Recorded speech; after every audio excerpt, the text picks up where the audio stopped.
A maior promessa, né? Ou se não for a maior promessa, mas é a promessa mais aguardada que a Bíblia nos revela, né? Sobre a volta de Jesus, não é? Ou seja, esta é uma das verdades mais importantes que a Bíblia nos apresenta. A vinda do nosso Salvador Jesus para nos buscar, né, em glória e majestade, para nos viver, para nós irmos com Ele, vivemos eternamente. E talvez a nossa espera, não é? Talvez essa demora para a volta de Jesus tenha feito muitos desacreditarem nesta promessa. O tempo vai passando e as pessoas vão perdendo, né, a certeza da promessa. E nós vamos começar então lendo o que está registrado no Evangelho de João, capítulo 14, verso 1 a 3. Um dos versos mais conhecidos da Bíblia, mais citados, não é? E, e que fala exatamente sobre essa promessa que Jesus tem para mim e para você. João, Evangelho de João 14, 1 a 3. E eu vou ler então. Não se turbe o vosso coração. Credes em Deus, crede também em mim. Na casa de meu pai há muitas moradas. Se assim não fora, eu vou-lo teria dito, pois vou preparar-vos lugar. E quando eu for e vos preparar lugar, voltarei e vos receberei para mim mesmo, para que onde eu estou, estejais vós também. Ou Amém. seja, Cristo aqui declara a cada um de nós, né, que para que o nosso coração não fique perturbado e para que a nossa crença, a nossa fé em Jesus não desfaleça. Credes em Deus, credes também em mim, Jesus falou. Na casa de meu pai há muitas moradas. Se não fosse assim, eu vou teria dito. Ou seja, o retorno de Jesus é considerado a bem-aventurança de toda a Bíblia. É a promessa mais feliz e mais alegre que a Bíblia nos apresenta. E antes de Jesus partir desse mundo, depois que ele viveu, morreu e ressuscitou, ele fez essa promessa exclusiva aos seus discípulos. E ele fez essa promessa: virei outra vez. E nós, como crentes, não é? Que acreditamos nas promessas de Deus, cremos que Jesus vai voltar. E só para um pouco de informação, há 2.500 textos na Bíblia que mencionam a volta de Cristo. Um de cada 11 textos do Novo Testamento fala da promessa da volta de Jesus. Ou seja, não é uma promessa tão simples assim, não é algo de pouca importância. Nesses 2.500 textos que a Bíblia mencionam, de cada 11 textos do Novo Testamento, olha só, um deles apresenta a volta de Jesus. Então é algo maravilhoso, né? É algo que realmente nos encanta. Agora, esse assunto, embora seja um assunto muito divulgado, seja um assunto muito esperado, mas ele tem alguns pontos controversos, eu diria assim, no mundo cristão. Alguns dizem que Jesus vai levar as pessoas de forma secreta. Outros dizem que Jesus vai voltar de forma espiritual, né? De forma simbólica, vai voltar de forma no coração de cada um. Agora, o que será que a Bíblia nos fala? Como será a volta de Jesus? Será que vai ser visível? Será que não vai ser? Será que só uma parte das pessoas vão subir para o céu com Jesus, outras vão ficar na terra? Durante esse estudo que nós vamos fazer hoje, nós vamos tirar, então, estas dúvidas, ou pelo menos descobrir a real situação, a verdadeira, de acordo com a palavra de Deus. Vamos, então, para a nossa primeira questão aqui. A volta de Jesus será pessoal. Vamos começar lendo 1 Tessalonicenses 1, 4, 16 e 17. Eu coloquei esses dois textos na tela para facilitar. Vamos ler primeiro Tessalonicenses 4, 16 e 17. Se alguém quiser participar lendo conosco, fique à vontade. Alguém gostaria de fazê-lo?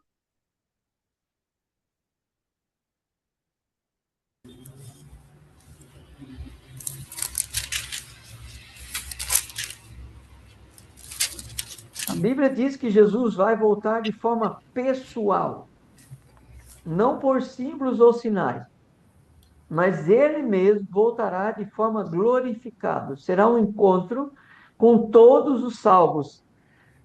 Alguém quer ler para nós? 1 Tessalonicenses 4, 16 e 17? Posso ler, professor? Por favor. Porquanto o Senhor mesmo, dada a sua palavra de ordem, ouvida a voz do arcanjo e ressoado a trombeta de Deus, descerá dos céus e os mortos em Cristo ressuscitarão primeiro. Depois, nós, os vivos, os que ficarmos, seremos arrebatados juntamente com eles entre nuvens, para o encontro do Senhor nos ares. Assim estaremos para sempre com o Senhor. Amém. Amém. Então, aqui, esse verso 16 começa aqui. Porquanto o Senhor mesmo, o próprio Senhor Jesus, descerá do céu e vai dar uma ordem.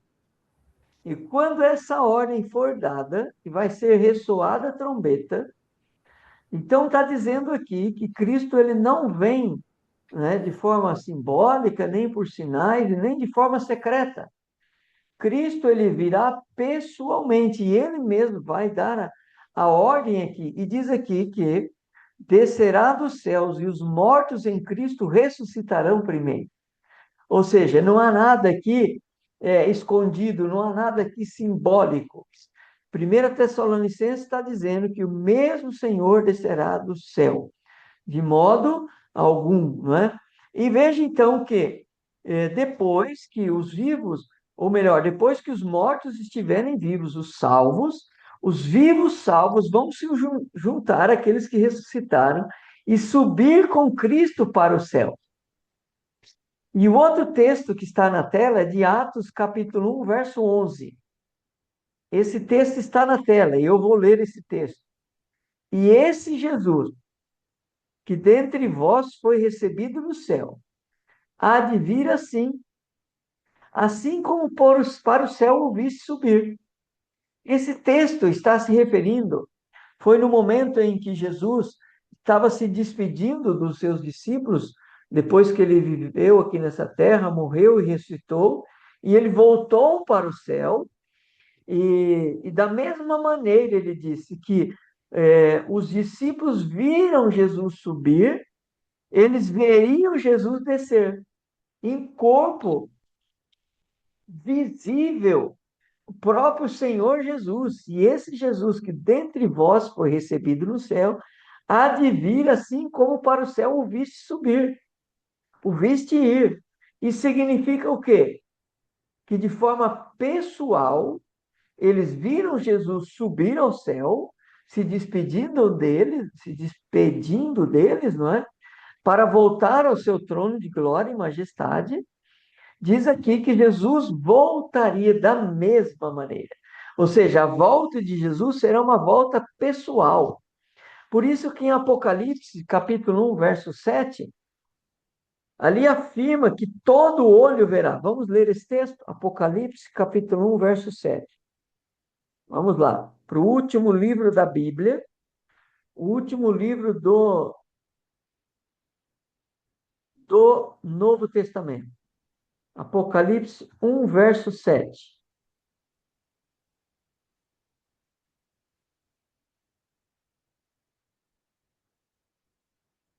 Aqui nós vamos ver que a promessa de Jesus, ela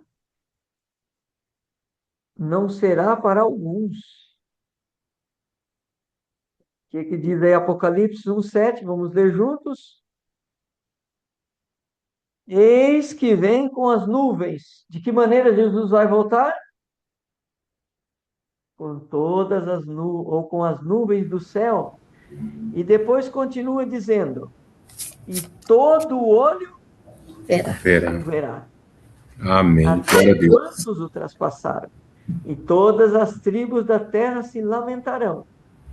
E todas, né, verão ele voltando sobre as nuvens do céu. Certamente. Amém. Sim. Essa promessa é uma das promessas mais lindas que nós encontramos na Bíblia.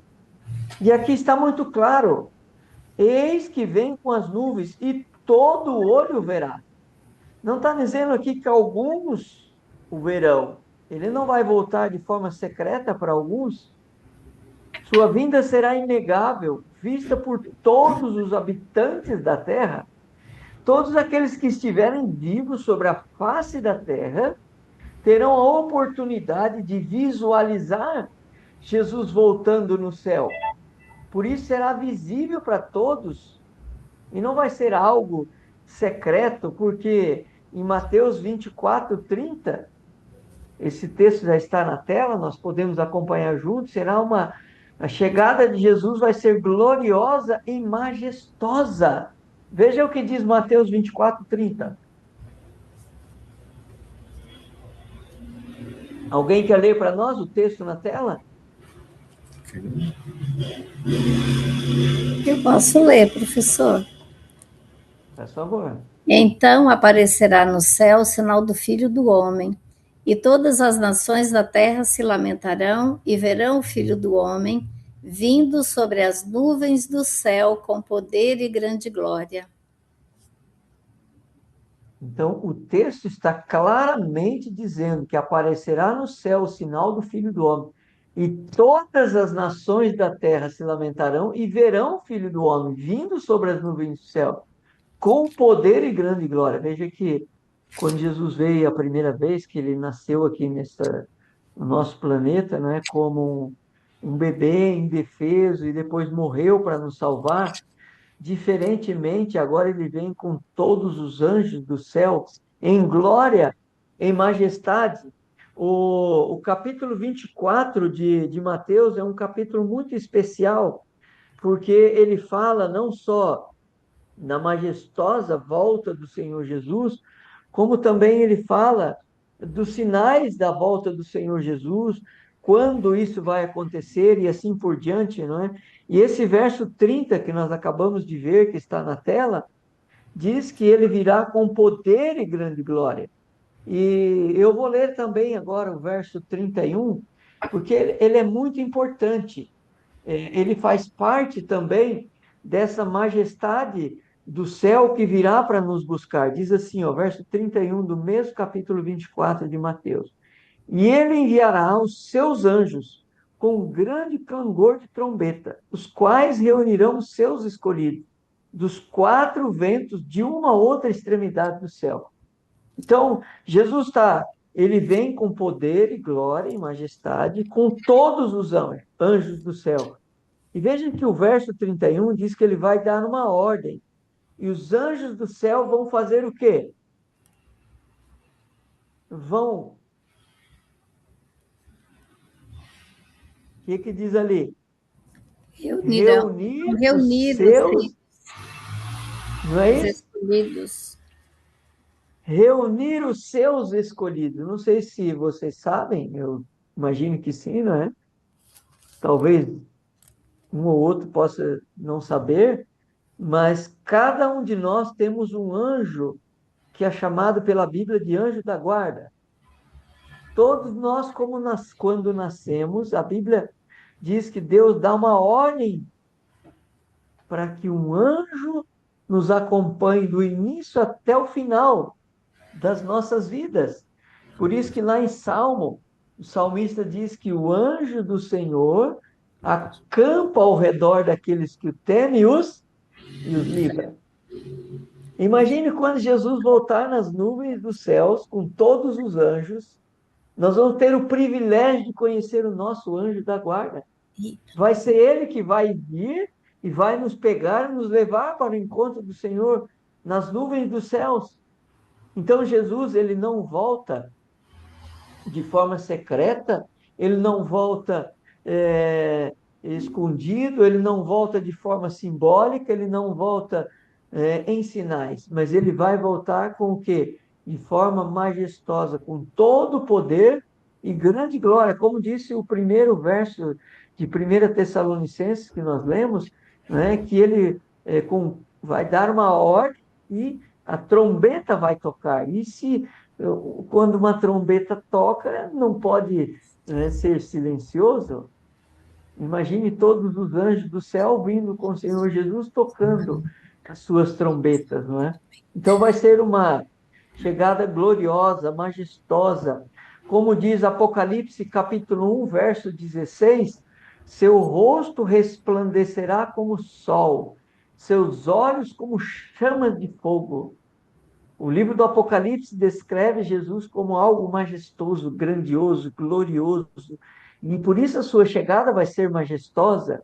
Seu rosto é resplandecente como o sol, não é? Quando o sol brilha durante o dia, a gente não consegue olhar para o sol, consegue? Porque o sol resplandece de forma, não é, forte e majestosa. Os seus olhos são como chamas de fogo. É assim que descreve Apocalipse capítulo 1, 16. E Jesus, quando ele voltar nas nuvens dos céus, ele vai voltar dessa maneira. E para uns será alegria, mas para outros será tristeza. Para uns será a maior alegria da vida, mas para outros, como diz Apocalipse 6,16, e disseram aos montes e aos rochedos, caí sobre nós. Acho que faltou uma partezinha aqui do texto. Caí sobre nós e escondei-nos da face daquele que se assenta. Olha, não sei porquê, mas cortou algumas partes. Então vamos abrir a Bíblia, vamos em Apocalipse 6,16. Teve aqui um pequeno erro aqui na minha projeção. Eu estou aqui, foi um erro da projeção. Então vamos lá para Apocalipse, capítulo 6,16, para nós lermos o verso completo. Teve um pequeno erro aqui. Faltou algumas palavras. O capítulo 6 do livro do Apocalipse, os últimos versos, vou aproveitar e vamos ler além do verso 16, vamos ler o 14, 15, 16 e 17. Aqui, o capítulo 6 de Apocalipse, nesses versos que nós vamos ler, está descrevendo o desespero que os ímpios terão no momento da volta de Jesus. Para os salvos será alegria, mas para outros será algo tremendo. Vai ser um medo constante. Vamos ver o que diz aqui, ó. Verso 15 de Apocalipse 6.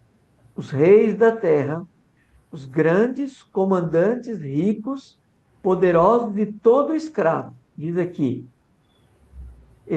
todo livre se esconderão nas cavernas e nos penhascos dos montes. E disseram aos montes e aos rochedos, caí sobre nós e escondei-nos da face, da ira daquele que se assenta no trono e da ira do Cordeiro, porque chegou o grande dia da ira deles. Quem é que pode suster? Quem é que pode suportar a ira de Deus? Por isso que Apocalipse, que nós lemos o verso anterior, diz que o sol dele é resplandecente, o rosto de Jesus é resplandecente como o sol. Os seus olhos como tochas de fogo. E os ímpios não podem suportar a presença de Jesus. Por isso que eles vão pedir, não é?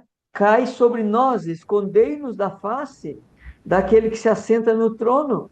Os ímpios vão pedir a morte, vão pedir para que os rochedos caem sobre eles, vão se esconder dentro das cavernas, querendo fugir da presença de Jesus. Mas em vão vão fugir, porque ninguém pode fugir da presença de Deus.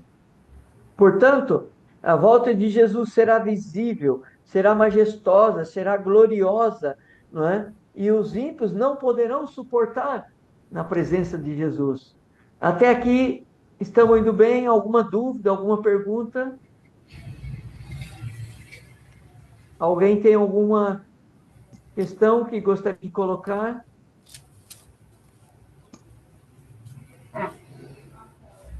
Professor, eu estava aqui pensando o que é um pai irado para defender o seu filho. Nessa situação, temos aqui um Deus que está irado contra os ímpios, mas a favor dos escolhidos, a favor dos justos. Isso é maravilhoso demais, não é?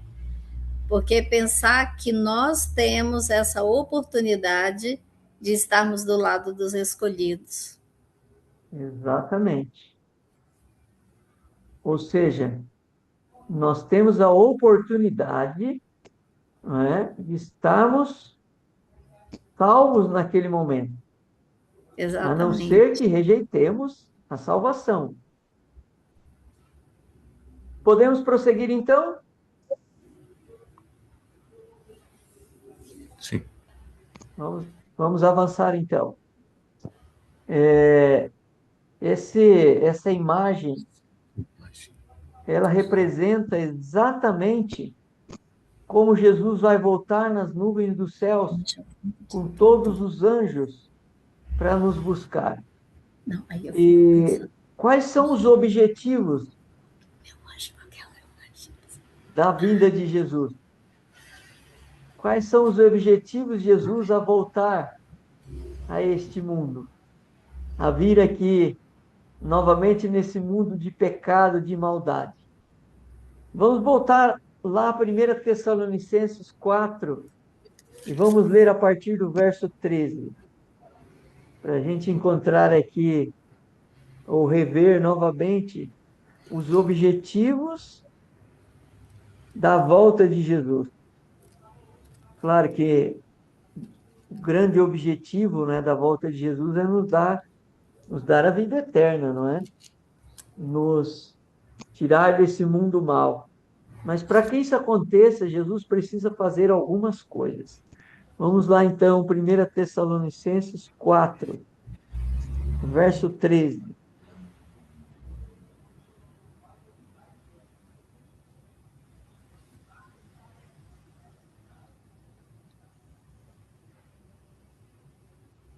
Vamos ler então esse texto.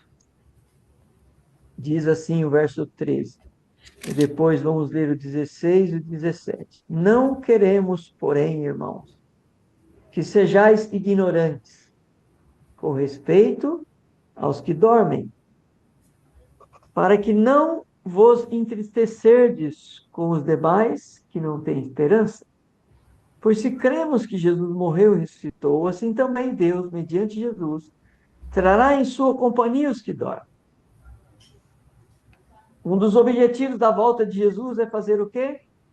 Ressuscitar os salvos que já morreram. Ora, diz o verso 15, ainda vos declaramos por palavra do Senhor, isto, nós, os vivos, que ficarmos até a vinda do Senhor, de modo algum precederemos os que dormem. Paulo usa aqui a expressão dormem, porque a morte é como um sono. Na próxima semana vamos estudar sobre esse assunto e vamos ver que a morte é similar ao sono. E ele diz então que aqueles que dormem, aqueles que estão mortos na sepultura, de maneira nenhuma, né, os vivos precederão a sua subida para o céu. E o verso 16 diz: porquanto o Senhor mesmo, dada a sua palavra de ordem, ouvida a voz do arcanjo, ressoada a trombeta do céu, descerá dos céus, e os mortos em Cristo ressuscitarão. Então, olha aí, o grande objetivo de Jesus é tirar, não é, da sepultura aqueles que um dia desceram a ela. é dar vida àqueles que desceram salvos à sepultura. E depois, verso 17: nós, os que ficamos, os vivos que ficamos, seremos arrebatados juntamente com eles, entre nuvens ao encontro do Senhor nos ares. E assim estaremos para sempre com o Senhor. Imagine que momento glorioso. As pessoas que já morreram, a voz do arcanjo, ressoada a trombeta de Deus, né? Jesus vai dar uma ordem, todos aqueles que morreram acreditando que Jesus era o seu Salvador, vão ressuscitar, vão sair dos túmulos, não é? Para subir com Jesus ao encontro, virá para reviver, para dar vida aos justos, aqueles que morreram em Cristo Jesus, aqueles que morreram acreditando. Imagine que cena será majestosa, gloriosa, quando Jesus dar uma ordem e todos os salvos saírem das Glória suas a Deus. sepulturas. Que cena gloriosa não será essa, amigos? Há muitos separados, não é? Vai agora. Familiares, pessoas queridas que nós perdemos, reúnem-se para nunca É mais muito lindo, assim, se separarem. direção. Os justos, eles são transformados em um abrir e fechar de olhos. Os cegos passam a ter visões, os coxos passam a saltear, muitos recebem novo corpo, sem defeito, perfeitos, maravilhosos, não é? Assim, Cristo vem não só para tirar aqueles que desceram à sepultura, não é? Mas restaurar a perfeição, né? Restaurar aqueles pecadores, né? Que um dia sofreram aqui nesse mundo, aqui nessa terra. Outro texto que fala do objetivo da volta de Jesus está em Mateus 24:31. Vamos voltar para Mateus.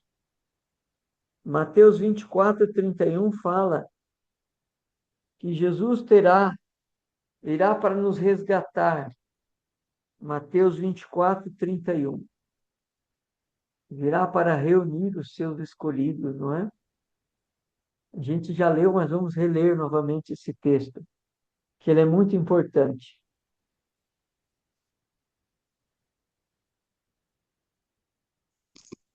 Mateus 24. Alguém quer ler para nós?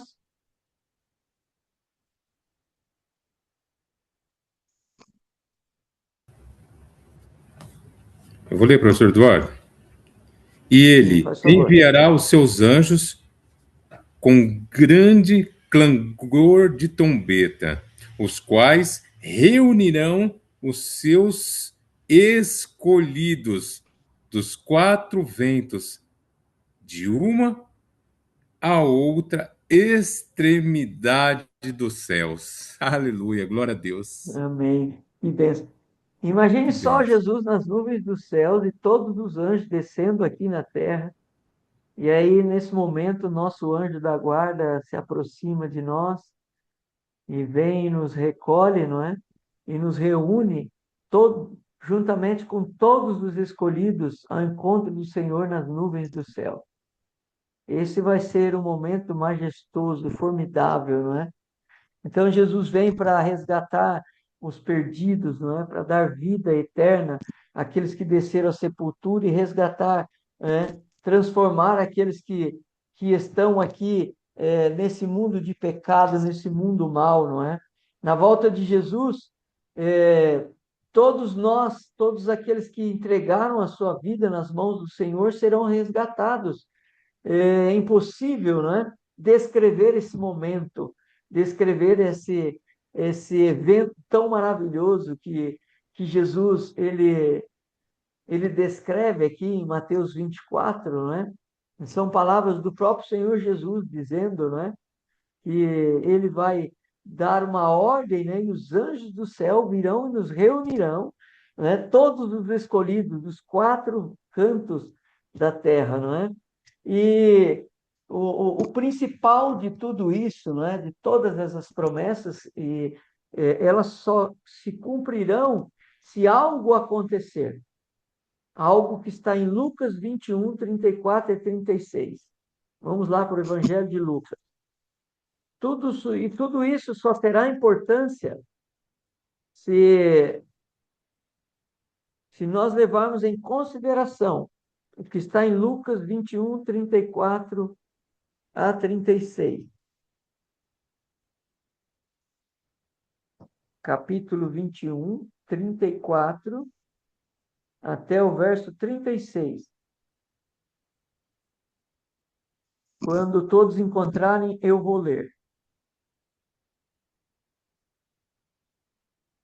Ou seja, nada vai adiantar se eu não observar o que está nesses versos que nós vamos ler. Pode ser gloriosa, pode ser majestosa, a vinda de Jesus, mas precisa acontecer o que eu vou ler aqui, ó, Lucas 21, 34 em diante.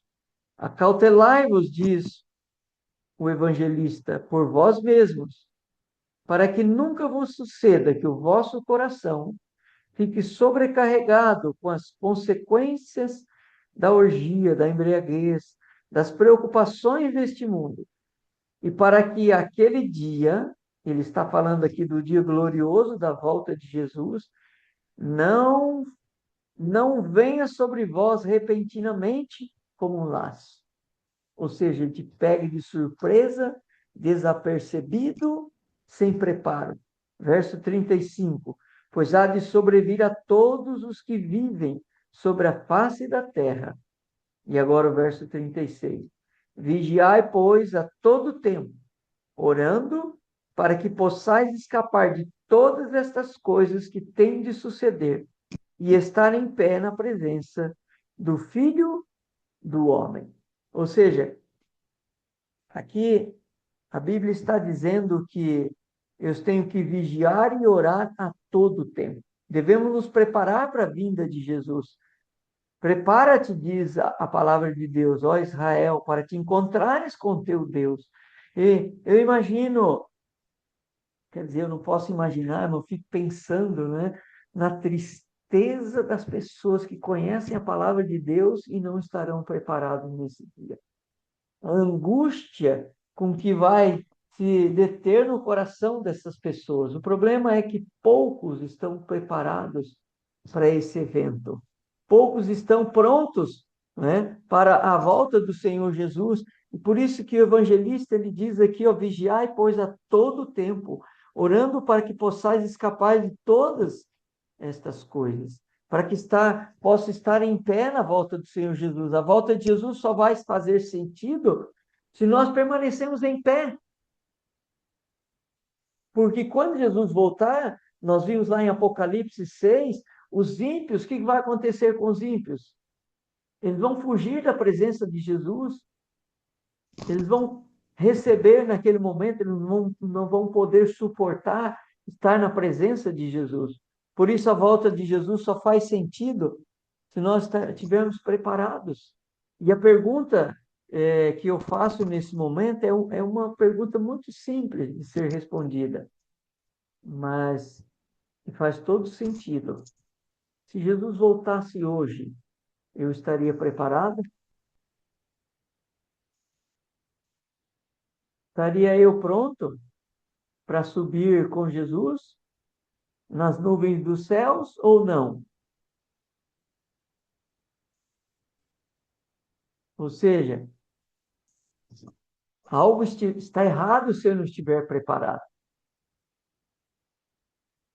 Se Jesus voltasse hoje, eu teria que estar pronto para subir com ele para as nuvens dos céus, porque senão não faz sentido a promessa. Não faz sentido nenhum não estar pronto. Eu tenho que me entregar todos os dias, da maneira que o evangelista Lucas disse, vigiai, pois, a todo tempo. Ou seja, não importa se Jesus vai demorar 5, 10, 15, 20 anos. Eu tenho que vigiar a todo tempo. Você tem que estar pronto a todo momento, a todo instante. E está você preparado para esse momento?